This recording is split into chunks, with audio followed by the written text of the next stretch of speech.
Bonjour et bonsoir à tout le monde en fonction du lieu où vous vous situez. En tout cas, je suis encore très content d'être avec vous. Merci pour le soutien, merci pour la chaîne, merci de liker encore et d'aimer les vidéos. En tout cas, ça aide notre chaîne à évoluer et à aider encore plus de personnes. Et à ce qu'on propose le contenu que je fais à d'autres personnes pour que vraiment ça puisse aider et impacter d'autres personnes dans ce monde-là. Ou en Afrique, en Europe, en Asie, ça dépend. Donc, en tout cas, je suis vraiment content d'être avec vous. Aujourd'hui, on va aller droit au but. La vidéo que je vous propose, ce sera sur comment posséder une maison. Qu'est-ce qu'il faut faire pour avoir une maison? Où aller pour avoir une maison? En général, quand on cherche à avoir une maison, si vous remarquez, qu'est-ce qu'on fait? Soit on va prendre du crédit pour avoir une maison, ou bien on va tout simplement prendre de l'argent avec quelqu'un pour s'acheter une maison. Mais moi, la solution que je vous propose, c'est une solution très maligne et intéressante, quel que soit le continent où vous vous situez, quelle que soit la ville où vous vous situez. Au lieu de prendre de l'argent et aller tout simplement bâtir sa première maison, toute personne qui veut acquérir sa première maison, voilà ce qu'elle devrait faire. Tout simplement acheter une maison,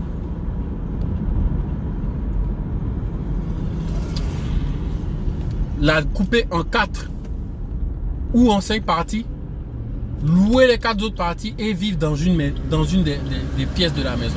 Voilà, je vous explique.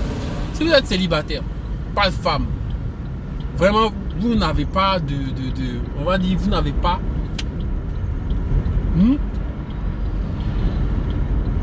de personnes que vous avez en charge et que vous êtes tout seul, vous pouvez prendre une maison, mais les 3 autres pièces les mettre en location pour pouvoir vous faire de l'argent.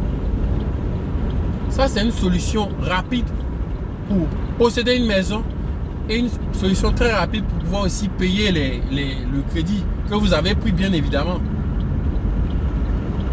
Très efficace pour payer son crédit.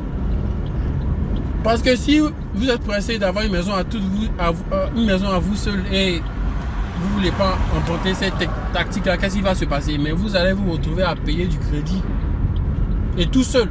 Or, si par exemple vous utilisez cette petite astuce que je vous donne, vous allez vous retrouver à payer vous-même votre crédit et avec l'aide de ceux qui louent vos appartements, payer encore plus de crédit. Ça peut être soit 3 pièces ou 4 pièces et vous louez ça à d'autres personnes. En 3 ou 4 ans, vous avez fini de payer cette maison et vous passez à une autre maison. Tandis que l'autre maison est louée, n'est-ce pas? Au bout de 20 ou 30 ans, vous pouvez posséder comme ça 5 ou 6 maisons. 5 ou 6 maisons de façon very easy, très facile. De façon très facile. Excusez pour le bruit, je suis dans la circulation actuellement, donc vraiment excusez pour le bruit. C'est pour ça que je dis aux gens, ne vous pressez surtout pas pour avoir une maison. Ne vous pressez pas pour avoir une maison. Si vous voulez avoir une maison, c'est comme ça qu'il faut s'y prendre. Vous entrez dans une maison, il y a 4-5 pièces, vous vivez dans une pièce, vous louez les 4 autres, vous utilisez cet argent pour payer plus vite le mortgage ou le crédit pour cette maison. Pour ceux même qui sont en Afrique, vous pouvez utiliser cette technique-là. Au lieu de tout seul habiter dans une maison, en tout cas si vous êtes célibataire, vous pouvez le faire. Même si vous n'êtes pas célibataire, il y a une autre technique. Vous rentrez peut-être, si vous avez une propriété, vous arrangez à diviser la maison en 2 ou 3. Restez dans une partie, vous vivez avec votre famille, vos enfants et louez louez deux autres parties.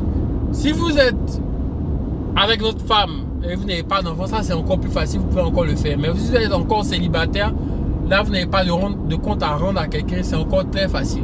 Ça c'est une petite astuce que je voulais donner à des gens qui ont des soucis pour pouvoir s'offrir une maison. Avec cette stratégie, je vous assure qu'en 2-3 ans, vous avez fini de payer votre maison, vous pouvez passer à une autre maison. Et cette stratégie est exponentielle parce que vous pouvez la faire encore et encore et encore et encore. Ça, les gens ne savent pas. Devenir riche, c'est pas difficile. C'est une planification et des astuces. Devenir riche, c'est une très bonne chose. On nous a fait croire que devenir riche, ce n'est pas bon. Si tu, par exemple, je donne un exemple. Si tu n'as pas d'argent, comment tu peux aider d'autres personnes? Il faut en avoir pour aider des gens. N'est-ce pas? Donc, être riche n'est pas mauvais. C'est comment vous utilisez l'argent que vous avez pour faire de bonnes choses. Ou bien, comment vous utilisez votre argent quand vous en avez. C'est ce qui détermine votre vraie nature. Sinon, avoir de l'argent, ce n'est pas une mauvaise chose. Donc, c'est ce que je voudrais vraiment partager avec vous aujourd'hui. Si vous avez aimé, likez. Si l'astuce peut vous aider, ou bien si vous avez besoin de plus de connaissances, veuillez m'écrire en inbox et je serai prêt vraiment à vous aider dans cette situation-là. Donc, merci et à bientôt. Bye.